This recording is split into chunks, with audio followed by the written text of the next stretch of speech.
So this female rider says, never be nice to them, the drivers, if you don't feel comfy.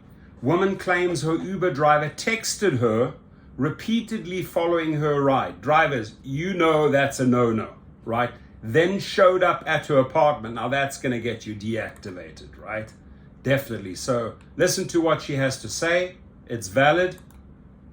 Ladies, be fucking careful. An Uber driver that drove me to work about 3 weeks ago came to my job tonight. He asked the host for me by name, and they told this man I was upstairs and let him straight to me. I don't know this man, but he remembered where I work. I have a similar Uber story when I went to go get my vaccine at a Safeway that was really far from my house. The Safeway at the time was the only place that had vaccines available, and I really wanted to get it over with, but it was really far, like it was on the edge of town. I let the Uber driver know that because we were just making small talk, and he offered to wait for me till I was done getting my vaccine because he said there were barely any Ubers that were in that area. I thought it made sense, and I agreed, and he didn't give me any red flags because he was giving me like grandpa vibes because he was a really old man. He asked for my number and told me to let him know when I was done and he would just bring the car around. I gave him my number, I got the vaccine, and the lady that gave me the vaccine was like, oh, just wait here 15 minutes in case there's any severe reactions or symptoms with your vaccine. As I'm waiting, there was like a knock on the door, and it was my Uber driver, and he was like, hey, you haven't texted. I wanted to see if everything was okay. I don't know, up until this point, I just thought he was being very like nice and like grandfatherly, so I didn't really think it was that creepy. It wasn't until I got this chill down my back on the way back to my house because my eyes started to get like really heavy and I started to get really sleepy, which I assumed was a symptom from the vaccine.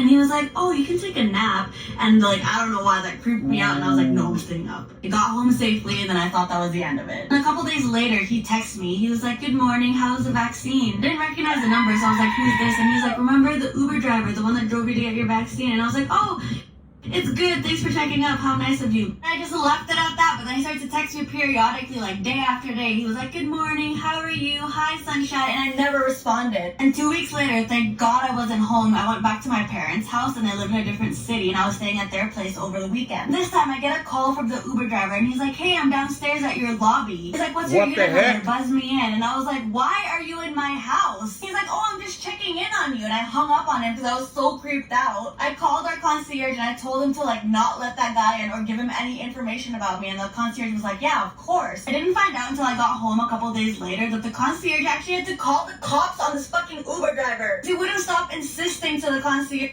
to let him in because he wanted to see me. And the concierge was like, no, she just called and told us not to let you in, she doesn't know you. I don't know the exact details, but the concierge saying that like tipped him off, and he just started to cause a scene in front of everyone at the lobby. I submitted a report to Uber, and I never heard from that driver again.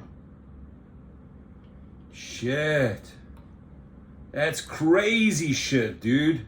Hey, not a good idea, Mr. Creepy Driver. You're giving us good drivers a bad name, right? Listen, I can relate to her story when she says, you know, in the very beginning, you just wanted to make sure she's okay. That, you know, that's normal. That's like what she calls grandpa vibes, right? But then it really, really gets creepy, almost like Halloween freaky creepy. Drivers, if you want to stay on the platform, if you don't want to get deactivated like this dude, don't do this shit, right?